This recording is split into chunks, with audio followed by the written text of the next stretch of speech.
Let's talk about Appalachian cooking. This video is part of a collaboration hosted by myself and Life with Patty. Every Thursday we invite you to do a video book review, anything you want that's book related.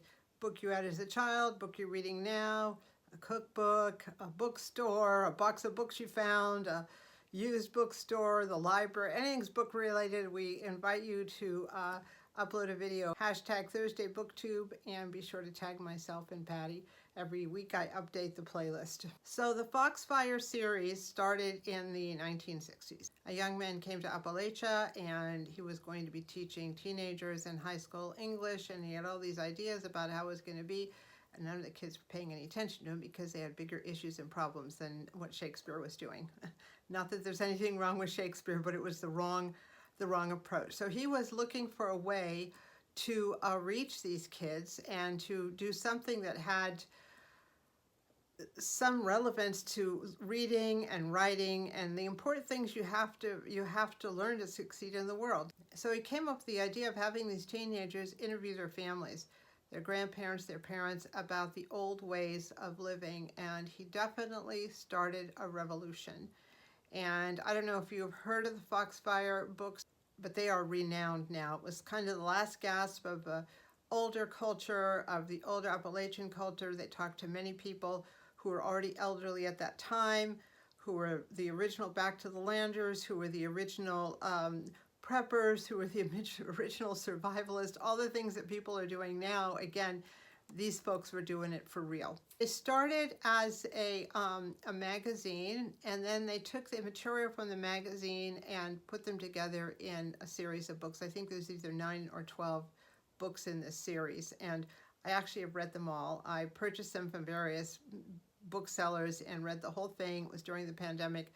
It was so interesting. People's life stories and how they made jam and how they built a still and how they built their houses and how they took care of the sick and all these details of life which are no longer accessible to us except through books like this, because all those people who had that knowledge and lived that life are gone now. So for this book, the Foxfire book of Appalachian cooking, they took all the recipes from all of these interviews and from the magazines and from their files and put it together in one book.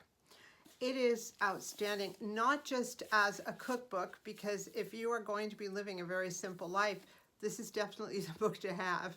The food looks amazing, but it's very simple ingredients that are easily accessible, which is important. So it's divided into the usual meat and dairy and dessert and breads and corn muffins and things like that. But along with that, you have stories and photos and people talking about the first stove they had in the house and the first time they stopped cooking over a fire and they actually got a wood-burning stove, and all the things that came and changed their lives in the kitchen. These people lived very, very hard lives, but they were definitely survivors. One woman talked about having this huge dough bowl to make bread and rolls every day, and she said she had 4 or 5 sons, and they would eat 50 rolls a day, 50 bread rolls a day for breakfast. And then the next day, she'd start all over again. She'd get up an hour before everyone else, get everything in that huge dough bowl ready, throw it in the oven, the kids would eat, go out, next day we're back at it. Probably at lunch they were already back at it. But that's the scale of things. The only complaint I have about this book is that the photographs are terrible, and this was the same with the other Foxfire books. And that's because they just didn't have access to the sort of phones and better cameras and the sort of things people have now to make really good photos. So the photos are not that great, but there's diagrams in there and people's stories are just that great. And of course the recipes are incredible. So this is kind of part history book, part cookbook, part sociological study. There's a couple of them like this that are specific to certain topics, but this was the one I really wanted because I like to cook.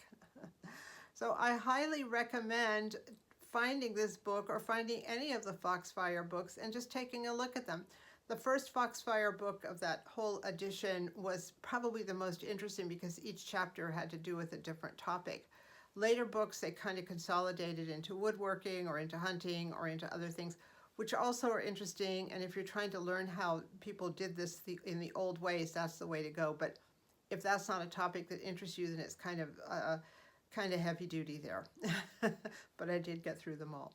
It's just a fascinating book about cooking, people, weather, how people spent their free times, how they made money, how they didn't make money, and how they lived and survived to tell the story. So, Foxfire books it is. We're heading into a long winter. It might be a good time to pick up one or two of those at the library and check it out. Thank you so much for watching.